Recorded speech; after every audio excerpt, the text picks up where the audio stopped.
Formal na itinurn over ni MP Michael Midtimbang ang 1 million pesos medical assistance sa 2 paggamutan sa Cotabato City.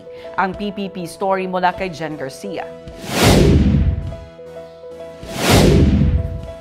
Personal na tinungo ni MP Michael Midtimbang ang Notre Dame Hospital at Bangsamoro Doctors Hospital upang formal na i-turn over ang tseke na nagkakahalaga ng tig 500,000 pesos.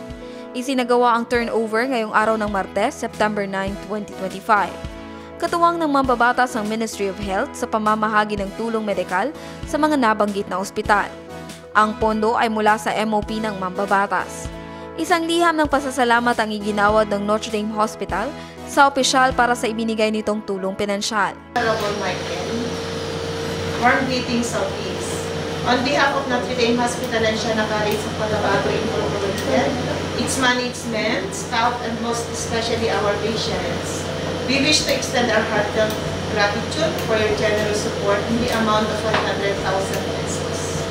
Through the medical assistance for financially incapacitated patients, your commitment to ensuring that quality healthcare remains accessible to the most vulnerable members of our community is deeply appreciated.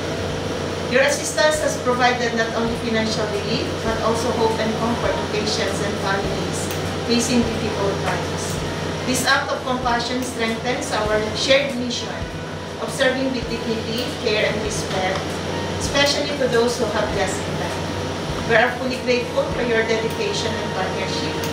Rest assured that your continued support inspires us to serve our people with greater compassion and humility. May God, Allah, the most gracious and the most merciful, bless you with wisdom, strength, and good health as you continue to serve the Bangsamoro.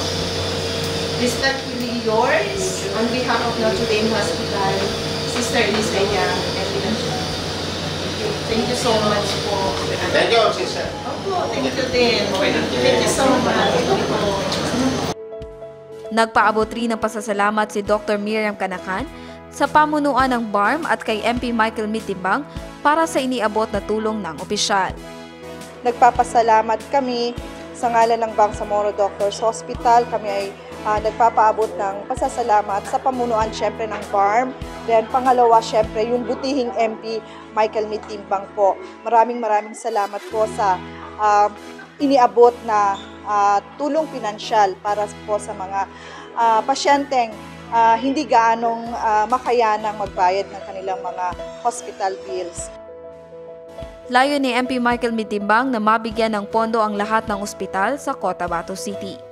Ito umano ay upang matulungan ng lahat ng kababayang Bangsamoro.